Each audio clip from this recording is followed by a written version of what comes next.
विदाई ले रहे हैं। मन तो नहीं करता है उनको विदा करने का, लेकिन प्रशासनिक अड़चन होने के कारण इनको विदा करना पड़ रहा है, क्योंकि इनके साथ में एक विशेष प्रकार का जुड़ाव हो जाता है आदमी का, एक स्नेह हो जाता है। और ये जो बहस था ना, ये ऐसे था जैसे तो मेरे परिवार बैठा है। कभी कभी इनको धमकाया भी है, प्रोत्साहन भी किया है। एक बार मैं यूँ मजाक के अंदर कह रहा था कि भाई अब की बार आप अच्छे परसेंटेज बनाओ, आपको दफा करके इनाम दी जाएगी। तो इनमें से आवाज़ आई कि साहब दिवालिया घोषित हो जाओ कि हम सब 90 से ऊपर लाएंगे, और वही कर दिया इन्होंने।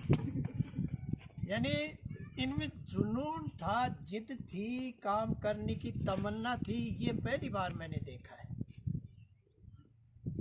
शायद सीकर और नीम का थाना जिला और सीकर जिला, यदि अपन परसेंटेज के हिसाब से रिजल्ट निकालें तो सबसे टॉप पर अब की बार SMP स्कूल के बच्चे हैं, जिसमें 27 में से 15 लड़के 90 से ऊपर हैं। तो कईयों में 20-20, 30-30 भी आए, लेकिन वहाँ पर लड़के 500 है 10th क्लास में। इसलिए उनका जब अपन अनुपात जब निकालते हैं तो अनुपातिक रूप से अपनी स्कूल सीकर और नीम का थाना दोनों जिलों में टॉप पर चल रही है। कई बच्चे हैं वो शैतानी करते हैं, उस समय थोड़ा क्रोध भी आता है, लेकिन ये सहन कर जाते हैं। और जब भी मैं कभी गलियारा से मेरे पैरों की आवाज़ निकलती थी तो एक लड़का धीरे से कहता था, बाबू आगो। तो ये शब्द सुन करके इतनी तसल्ली होती थी, इतनी संतुष्टि होती थी कि मेरा सब कुछ है वो मुझे मिल गया। ये एक प्रेम है, दादा पोता का तो वास्तव में प्रेम होता है, गहरा लगाव होता है। जब भी इनके कोई समस्या आई, जब भी मैंने कहा कि आज आपको 6:30 बजे छोड़ूंगा, आपको 7 बजे आना है, उसी समय ये तैयार रहे। कभी इन्होंने ये नहीं बहाना किया कि सर आज तो छोड़ दो, नहीं। जिस समय कहा उस समय आए। इनके टेस्ट हुए, इनको रिफाइंड किया, नंबर कम आए, कई उदास भी हुए, लेकिन फिर बाद में रिकवर करके आज इस स्थिति में पहुंच गए। आदमी का कमज़ोर होना बुराई नहीं है, या वो सच है कि मैं तो कमज़ोर हूँ, मेरे समझ में नहीं आया।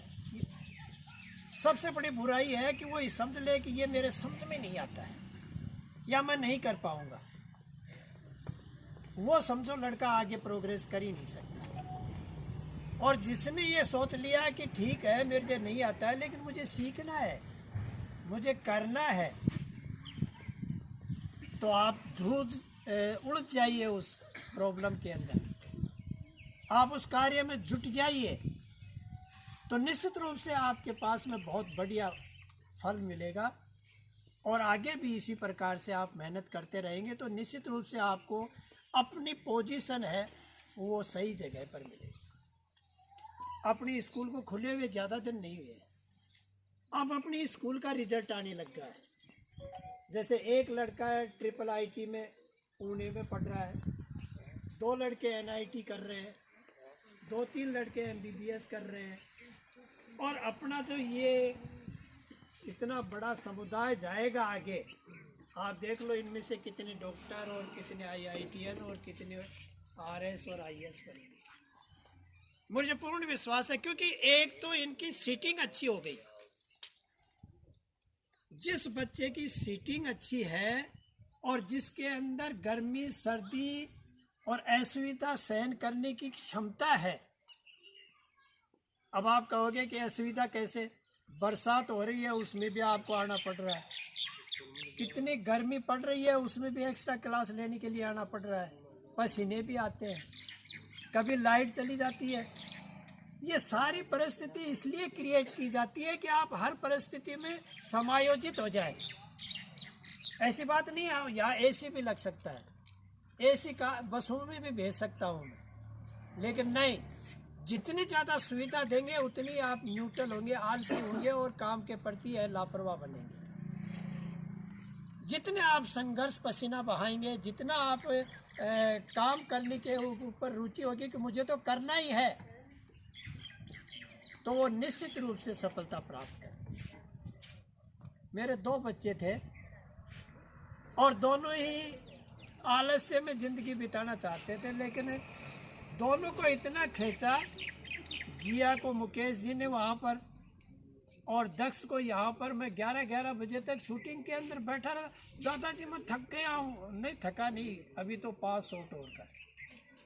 और उसका परिणाम यह हुआ कि नेशनल के मेडल लेके आ गए। मुझे कभी कभी बैठता हूँ तो विश्वास करता हूँ कि ये नेशनल के मेडल लाने वाले बच्चे कहाँ हैं। और ये जिया तो इंडिया की ट्रायल के अंदर भाग ले रही है।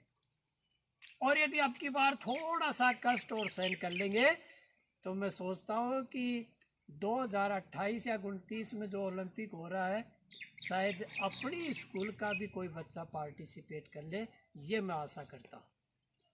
2028 आपको टारगेट दे रहा हूँ।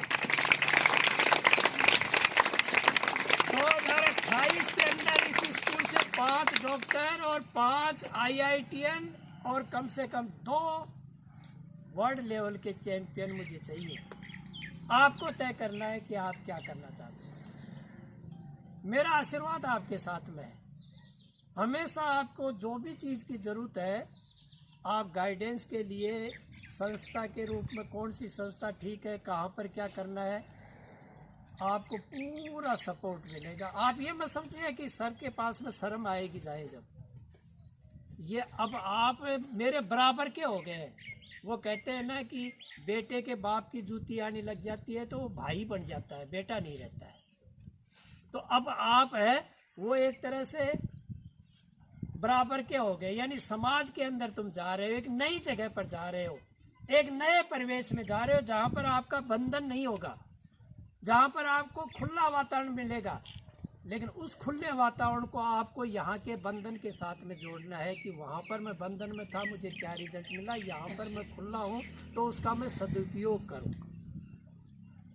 क्योंकि कई लड़के ऐसे होते हैं, कईयों को देखा है मैंने कि यहाँ तो ठीक चल रहे हैं वो, और घर वालों ने भी बड़े खुश होकर के पैसे खर्च करके और सीकर डाल दिया या कहीं डाल दिया, हॉस्टल में डाल दिया। और वहाँ पर all over Rajasthan, all over India के बच्चे आते हैं और पैसे वालों के बच्चे आते हैं, ये भी आपको ध्यान होना चाहिए। तो वो इधर उधर के कई शौक पाल लेते हैं, उस शौक में आप फंस जाते हो तो अपने कैरियर को खराब कर लेते। मेरा एक स्टूडेंट था जो लगभग कोरोना से पहले वो यहाँ पर टॉपर रहा था, रवि पापड़ा से, बहुत टैलेंटेड लड़का था। और उसके पापा को मैंने ये कह दिया कि यदि इस पर कंट्रोल आपने कर लिया तो ये 12वीं के साथ ही सिलेक्शन दे देगा, और कलेक्शन यदि आपने कंट्रोल नहीं किया तो निश्चित रूप से पूरा पटेल है, पंच है, ये 12वीं में पास भी नहीं होगा। तो उन्होंने कहा कि ठीक है साहब। लेकिन वो पुलिस में थे, वो पूरा लुक आफ्टर नहीं कर पाए और उसके 11वीं में लड़खड़ाने लग गया। वो 12वीं कैसे तैसे की, नीट का दिया, उसके अंदर भी असफल हो गया। अब जाकर के उसके दिमाग आया और अब जाकर निकला हूँ। यानी 2 साल लेट हो गया वो, अपनी गलती के कारण। टैलेंट उसमें कम नहीं था, लेकिन अपनी गलती के कारण, अपनी लापरवाही के कारण उसने 2 साल बर्बाद कर दिए। इसलिए मैं पहले ही आगाह करता हूँ कि आज के